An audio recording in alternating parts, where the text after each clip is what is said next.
Radio Infinita, idioma universal, con el auspicio de BCI Corporate and Investment Banking, presentan Mirada Financiera. La periodista Paulina Yarur analiza los principales hechos que mueven a los mercados financieros de Chile y el mundo. ¿Cómo están? Bienvenidos a esta Mirada Financiera, la primera de este primer día de agosto. Hoy, como todos los viernes, se me acompaña Alejandro Fernández, economista y además gerente de estudios de Géminis Consultores. ¿Cómo estás, Alejandro? Bienvenido. Bien, gracias, cansado, pero bien. Llegando directo de Punta Arenas, sí. La ciudad de los pingüinos. Ya sabemos que ese es tu animal preferido. ¿Cómo te fue? Bien, muy bien, pero muy cansado. Me levanté ayer a las 4 de la mañana, hoy día me levanté a las 5, así que... Bueno, vamos a hacer el programa lo más ameno posible para que no se nos quede dormido y después vas a tener todo el fin de semana para descansar. Muchas gracias por estar aquí. Vamos a los mercados. En el día de hoy las bolsas están hacia abajo, salvo la chilena, que yo no entiendo qué es que está. Lo volvimos a chequear en este minuto y la chilena es la única bolsa en el mundo que está subiendo. Vamos a partir por ella, porque sube el IPSA un 0,20% y el ISPA también aumenta un 0,10%. Nos vamos a las bolsas asiáticas, a la baja, cerraron el día de hoy Nikkei 0,63, Hang Seng 0,91, Shanghai 0,74, Europa, FTSE 100 de Londres 0,76, CAC 40 de París 2,02, DAX alemán bien abajo un 2,10, IBEX 35 que había estado manteniéndose en el terreno positivo en el día de hoy cae y bastante fuerte, un 1,8%. Estados Unidos Dow Jones 0,21, Standard & Poor's 500 0,23, Nasdaq 0,51. Hay malos datos en Estados Unidos con respecto al desempleo, se esperaba que bajara a un 6 y aumentó a un 6,2% la tasa de desempleo. También baja el cobre un 0,81%, la verdad que estuvo toda esta semana bajando el cobre y la verdad que hoy día hubo buenos datos de PMI en China, entonces como debería haber tenido algún repunte, pero bueno, cerró la semana en $3.21, perdió 1,4% durante esta semana. El que cierra en máximos en casi 5 meses es el precio del dólar, acumula un avance de 10 pesos durante la semana y cerró en puntas de 573,5 comprador y 573,8 vendedor. ¿Por dónde partimos, mi estimado Alejandro? Partamos por Chile esta vez. Partamos por Chile. Sí. Bueno, en el día de hoy supimos, ¿no es cierto?, y buena noticia, importante noticia, la capitalización de Codelco, muy importante, $4.000 millones para el periodo 2014 y 2018. También tenemos nuevo presidente ejecutivo de Codelco. Nelson Pizarro, un hombre vinculado a la minería por más de 50 años, con gran experiencia, viene de trabajar estuvo en Codelco hace algunos años atrás, pero tiene una experiencia, ha estado trabajando en todo tipo, era director de Antofagasta Minerals. La verdad que su currículum es extenso y es un hombre que ha sido elegido para encabezar la difícil tarea que tiene de desarrollar, ¿no es cierto?, estos proyectos estructurales de Codelco. No la tiene fácil. No la tiene nada de fácil. Sí. Pero me parece un buen nombre. Yo creo que eligieron bien. No digo que los otros candidatos no hayan sido buenos, pero Pizarro tiene todos los méritos y los conocimientos como para hacer una buena gestión. Esperemos que así sea. Bueno, ahí estaban hablando un poco cuáles habían sido los lineamientos. Hay alguna cita de Óscar Landerreche, el presidente del directorio de Codelco, que habla en cuanto a los requisitos que se resaltan. Explicó que en general eran personas que habían tenido, de todos los postulantes, fue una postulación abierta, habían tenido una trayectoria suficientemente larga y haber pasado por distintos aspectos de la minería, pasando por parte de operaciones, de diseño, por partes de gestión, por parte de operaciones financieras importantes, es decir, tener suficiente experiencia. Por supuesto que el desafío que tiene Codelco es complejo, tiene que llevar adelante una serie de proyectos estructurales, por ejemplo, transformar a la minería a rajo abierto más grande del mundo, Chuquicamata, en una mina subterránea, porque ya no le da más, ya no puede seguir explotando ese mineral arriba de la tierra, tiene que ser debajo de la tierra. Bueno, hay una serie de elementos. Está bien abajo ya.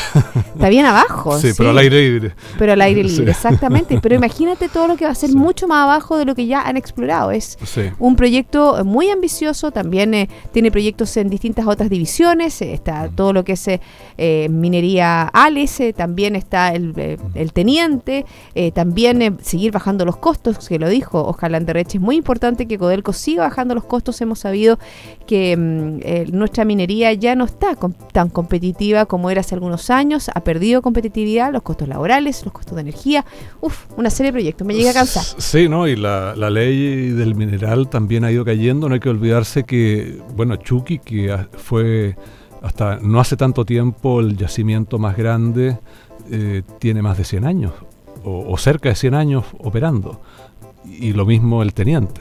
Entonces, bueno, uno entiende que necesariamente la ley del mineral tiene que bajar mucho, los costos de operar además, porque, bueno, el caso de Chuqui, el hoyo muy profundo, tienen que cambiar la forma de operarlo, y en el teniente, que siempre ha sido mina subterránea, los kilómetros de túneles son también gigantescos, ¿eh? Entonces es difícil mantener la competitividad sin incorporar nuevos yacimientos y sin lograr avances de eficiencia importantes en estos muy antiguos.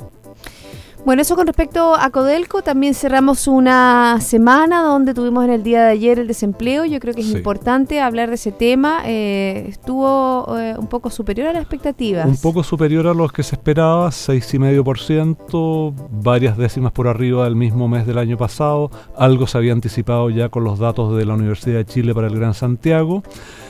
Hay una desaceleración adicional en el crecimiento del empleo. Ahora, si bien repuntan un poquito los empleos asalariados, caen o crecen menos los por cuenta propia, pero yo diría que esto es un escenario que va a tender a mantenerse o a empeorar un poquito más, porque además en la semana también tuvimos los datos sectoriales del INE que llevan a un pronóstico bastante malo del IMASEC. ¿Qué pronóstico tienes? Yo tengo 2,2%. Bastante más alto, ¿estás optimista? O sea, yo creo que es pésimo, 2,2%. No, nadie está diciendo que es bueno, pero dentro de lo que yo he escuchado, hablan de 1,8, 1,9. Sí, yo creo que podría ser un poco más bajo, pero me parece difícil que sea menos de 2, considerando el día hábil extra que tuvo el mes de junio respecto de igual mes del año pasado. Pero en realidad yo esperaba algo más. O sea, yo antes de que se publicaran los datos yo pensaba que debería estar de nuevo en torno al 2,5, 2,7, una cosa así. Me hubiera parecido razonable. Pero esto yo creo que descarta definitivamente la posibilidad de un repunte este año. O sea, ya no solo en el tercer trimestre. ¿No llegamos al 3%? No, yo creo que si era lo más probable antes de estos datos, hoy día yo creo que la pregunta es si nos estamos encaminando hacia una cifra más cercana al 2,5. Ahora, de nuevo, algo lo hemos comentado otras veces, pero yo creo que es bueno recordarlo. Es probable que en el cuarto trimestre los números sean de más de 3%, pero es por la base de comparación muy débil en el último trimestre del año pasado.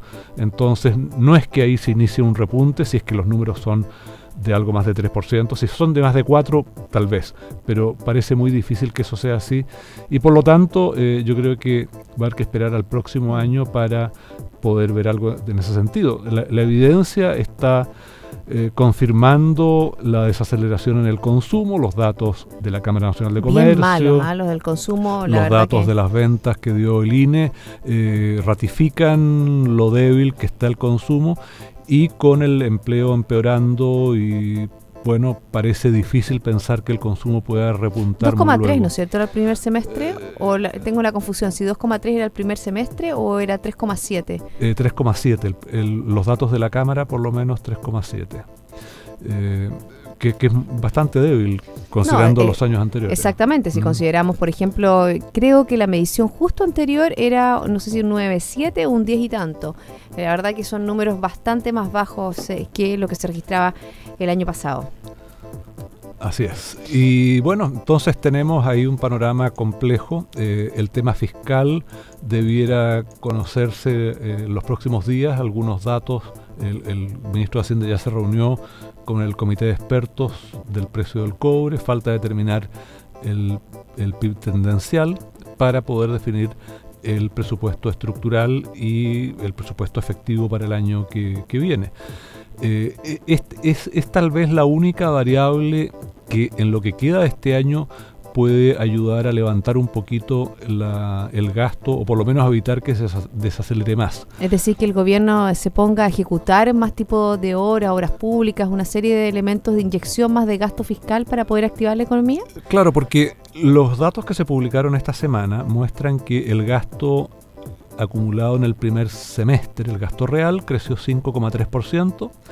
En las cifras revisadas del presupuesto que se habían entregado algunas semanas antes, se hablaba de que el gasto en el año crece 6,6% real, y eso significa que tenemos un crecimiento del orden del 7% para el segundo semestre si es que se ejecuta el presupuesto completo. ¿Cómo ha sido en años anteriores, Alejandro? ¿Qué cosa? ¿La ejecución o el crecimiento del gasto? El crecimiento del gasto. No, en los 4 años anteriores, o por lo menos en 3 de los 4 años anteriores, el gasto creció bastante menos, incluso menos que la economía en todos los casos, y el año pasado creo que anduvo por el 4%, sí, 4%. Pero eso sería una medida contracíclica, ¿no es cierto? Que aumente el gasto fiscal para poder dar mayor dinamismo. Sí, pero básicamente es la ejecución del presupuesto que se aprobó el año pasado. O sea, no hay gasto adicional excepto lo que tiene que ver con el terremoto del norte y el incendio de Valparaíso. Y además creo que hay alguna adición por los ingresos que se espera obtener durante lo que queda de este año por la reforma tributaria, que es 0,3% del PIB. Esa es la proyección oficial. Vamos a ver si eso se cumple, pero esa es la proyección oficial. Y por lo tanto, el próximo año, entonces, bueno, para cerrar eso, el gasto público este año estaría creciendo 6,6% si se ejecuta completamente, del orden del 7% en el segundo semestre y probablemente con un mayor énfasis en el último trimestre. El año pasado la ejecución en el último trimestre fue muy baja, entonces es factible que en los últimos 3 meses del año el gasto público crezca a tasas de 2 dígitos. Evidentemente eso significa que en el tercer trimestre el crecimiento no es tan fuerte. Y para el próximo año, considerando que hay una recaudación atribuible a la reforma tributaria de 0,7 o 0,8% del PIB, el gasto público podría estar creciendo 5,5 o algo así, que va a ser más que el crecimiento de la economía de todas maneras. Cerrando un poco lo que ha sido la semana, hemos tenido también, analizando otros de los factores, ya hemos analizado un poco los valores sectoriales, la tasa de desempleo, hicimos la proyección, ¿no es cierto?, lo que va a ser el IMACEC, que se va a conocer el martes de la próxima semana. Aquí Alejandro Fernández habla de un 2,2%, vamos a ver cómo está en su proyección. Y lo otro, el otro de los temas que tiene que ver un poco con el desarrollo económico es el tipo de cambio. El tipo de cambio que tuvo una fluctuación de 10 pesos durante esta semana. Estaba leyendo algunos artículos, Alejandro, que hablan de los factores que inciden, ¿no es cierto?, en el tipo de cambio. Uno tiene que ver, obviamente, indexado a lo que pasa en Estados Unidos, cuando lo vamos en el segundo segmento del programa, que crece un 4%, y también, en el fondo, las débiles cifras internas, eso también impulsa al alza el tipo de cambio. ¿Cómo lo ves tú? Bueno, sí, cuanto más débil se mantenga la economía, todo lo demás constante, uno esperaría un tipo de cambio más alto. Asociado a eso, uno esperaría una política monetaria bastante más expansiva. De hecho, yo creo que el próximo 14 de agosto el Banco Central va a bajar la tasa de política de nuevo, la va a dejar en 3,5%. Y me parece que es bastante probable que haya al menos 2 bajas más de aquí a diciembre, y tal vez haya algunas adicionales al comienzo del próximo año. O sea, podemos terminar el año con la tasa en torno al 3 y tal vez por debajo del 3 después de que pasemos al 2015. Y todo eso tiende a generar una presión al alza en el tipo de cambio. A eso se agrega el hecho de que se acaba el tapering en octubre, y que entramos en el terreno en que las tasas pueden comenzar a subir en Estados Unidos, pero ese va a ser un proceso gradual y lento.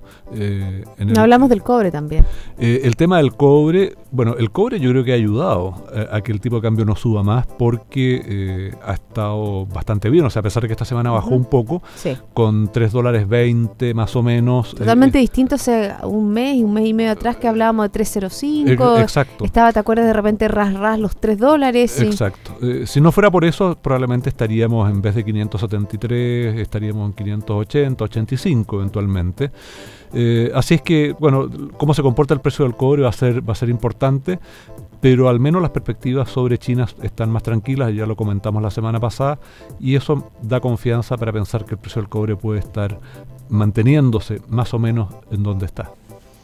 Bueno, cerramos la economía nacional, Alejandro, ¿te parece? Y antes nos vamos a la pausa, pero yo les quiero comentar algunas cosas. Por ejemplo, que en sus decisiones financieras, BCI Corporate and Investment Banking está junto a usted con un modelo de atención integral único que aporta valor y una ejecución distintiva. Sentémonos a conversar. Ya volvemos con más Mirada Financiera.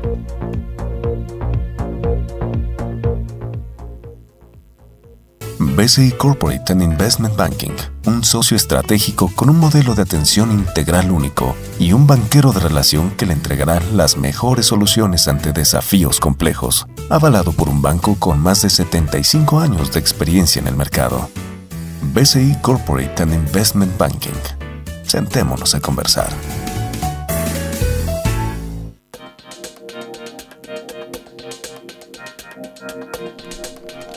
Ya estamos de regreso aquí en Mirada Financiera conversando con Alejandro Fernández, gerente de estudios de Géminis. Alejandro, tú querías terminar el ciclo de lo que siga de la economía nacional, eres súper ordenado, así es que yo lo dejo. ¿Qué pasa la próxima semana, además del IMASEC, Alejandro? Bueno, se publica el IPC del mes de julio, el día viernes, así que lo vamos a tener fresquito cuando nos juntemos a comentar las novedades de la semana. ¿Proyección?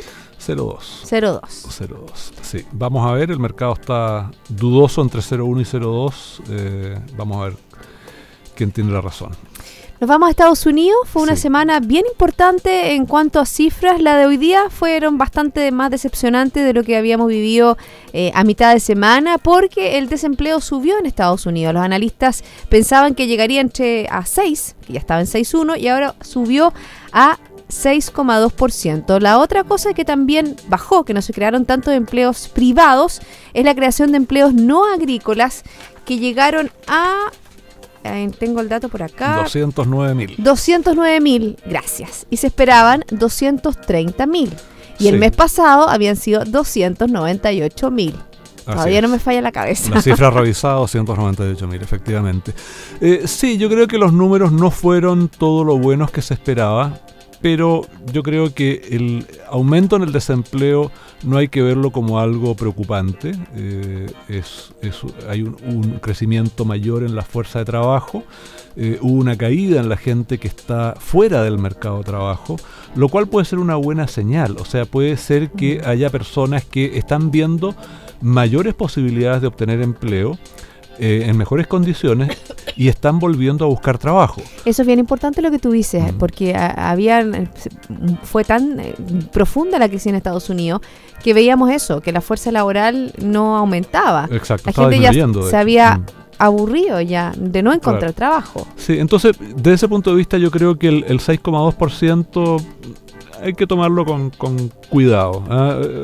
Se esperaba algo mejor, pero no es un gran deterioro y como te digo, está este factor que hizo crecer la fuerza de trabajo más de lo que estaba anticipado.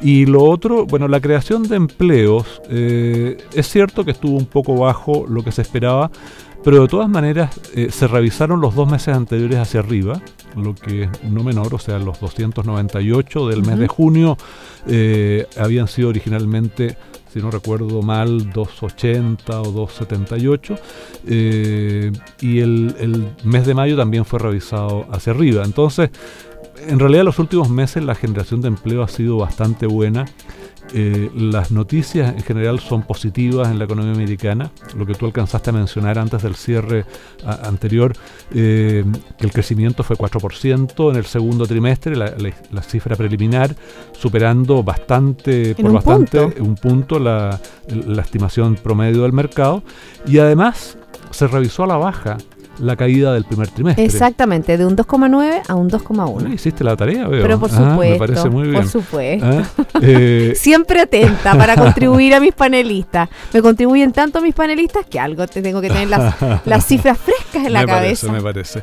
Entonces yo creo que, bueno, primera cosa, el PIB del primer semestre termina mejor de lo que se había anticipado. De hecho, se esperaba que fuera plano, o sea, que terminara en junio al mismo nivel que estaba en diciembre del año pasado, y ahora está un poco más arriba, lo que probablemente va a llevar a que las proyecciones para el año se revisen algo al alza. Habían bajado proyecciones mucho. Teníamos la del Fondo Monetario Internacional 1,7. Sí, que había bajado desde 2,3 me parece. Sí, pero en la interna de Estados Unidos hablan cerca de un 3, ¿o no? No, para el próximo año. Ya. Para este año habían bajado, Consensus Forecast, por ejemplo, había bajado a 1,5, que es realmente muy, muy malo.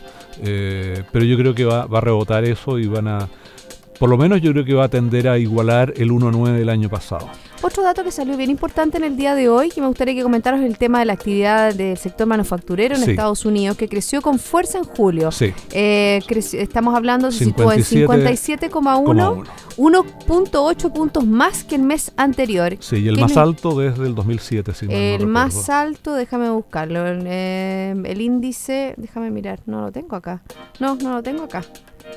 Pero es el más alto. Es un muy buen indicador. Sí. ¿Qué refleja esto? Eso indica que hay expansión en las órdenes de los fabricantes y por lo tanto que esto anticipa mejores niveles de actividad industrial, de ventas de durables, etcétera, hacia los próximos meses.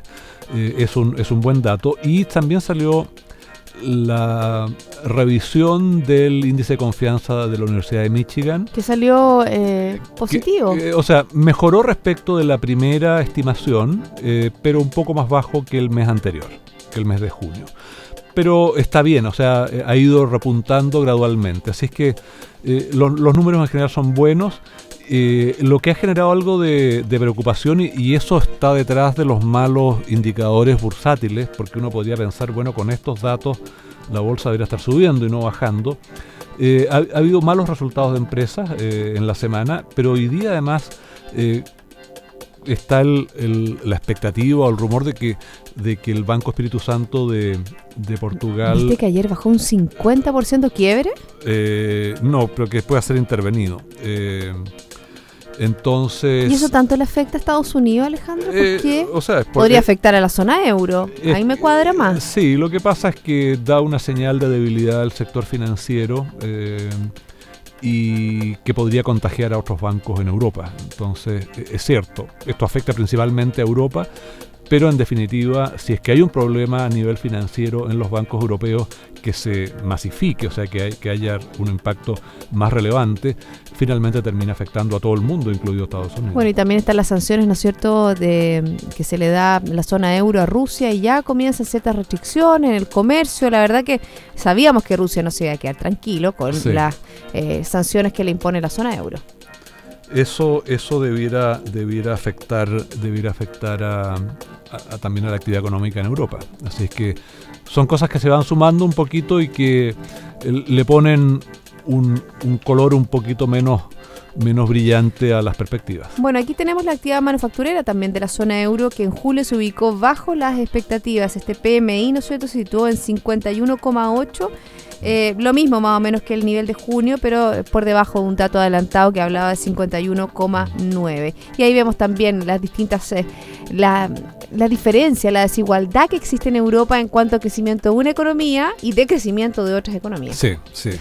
Hay más cautela en definitiva. Nos vamos a Argentina y la verdad que ha sido como la noticia más importante, yo te diría que de la semana, el impacto que podría tener para las empresas y obviamente para la nación, porque fíjate que ya se inicia el pago de los seguros contra el impago de la deuda y Argentina queda oficialmente en default. Sí, bueno, Standard & Poor's ya revisó su clasificación de Argentina y la puso en default. Es un tema que es bastante complicado en realidad porque Argentina alega que ellos no están en default porque ellos hicieron el depósito. Claro, porque están esos 539 millones de dólares que están retenidos. No, 597 millones me parece que es la cifra de los intereses que correspondían ser pagados al 30 de junio sí. Por la orden del juez Griesa de impedir que esos montos se pagaran a los tenedores de los bonos reestructurados. Pasó el periodo de gracia de 30 días y entonces, bueno, en la medida que esos bonos no se pudieron pagar, Argentina estaría en default, pero ellos dicen, bueno, nosotros hicimos el depósito. Está la plata, dicen. Está la plata, tenemos la voluntad de pagar, pero no nos dejan.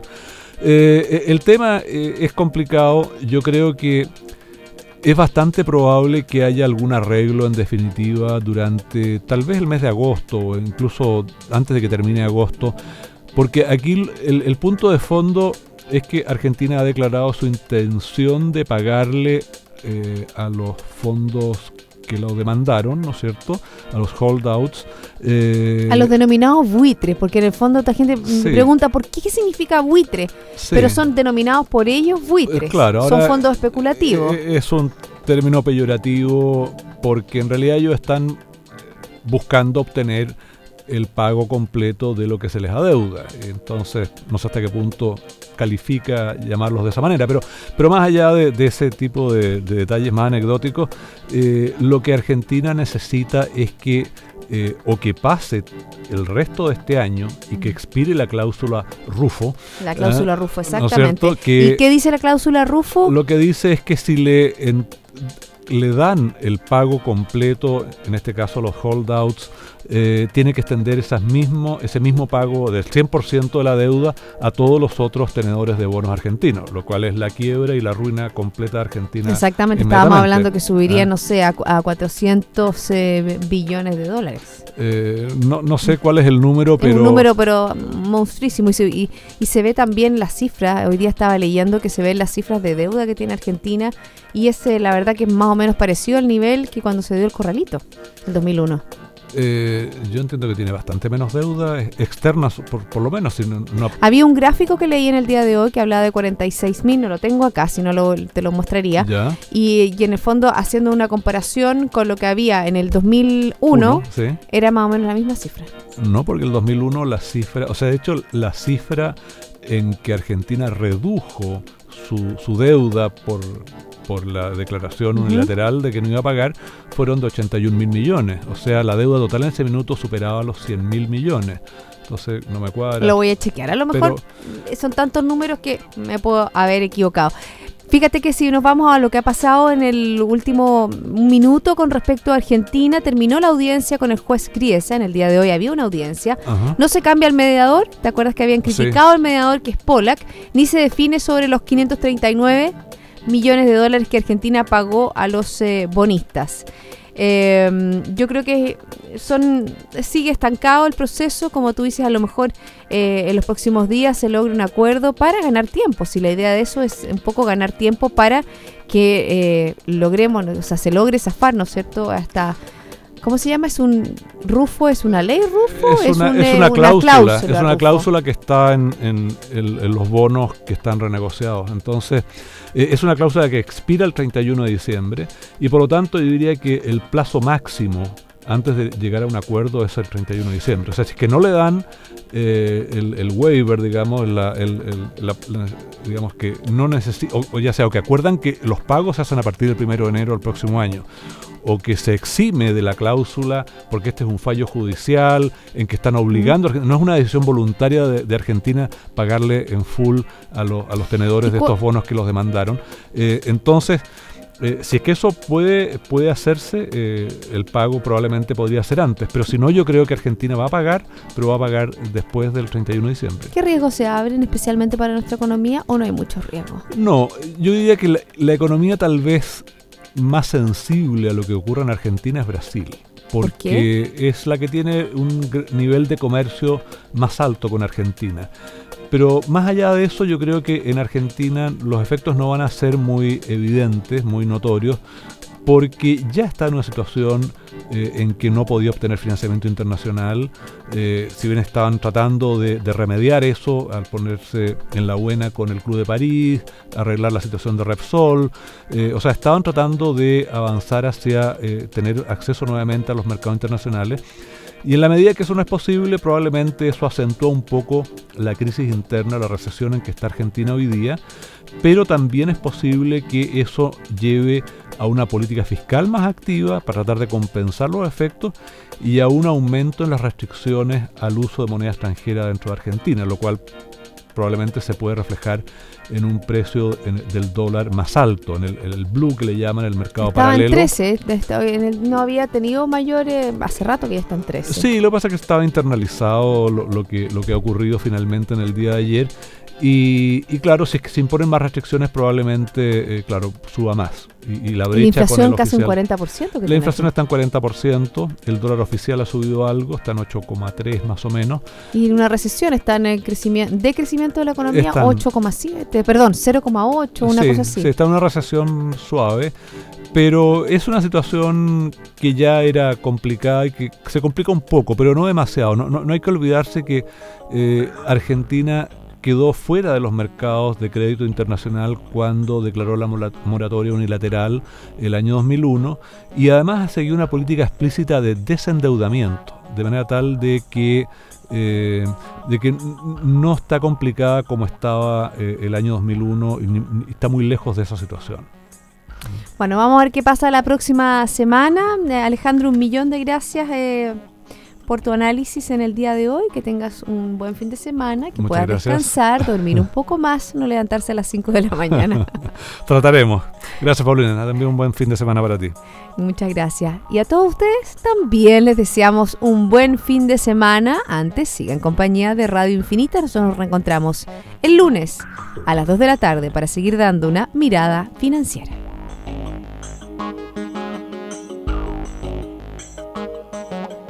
Radio Infinita, idioma universal, con el auspicio de BCI Corporate and Investment Banking, presentaron Mirada Financiera, el análisis de los principales hechos que mueven a los mercados financieros de Chile y el mundo.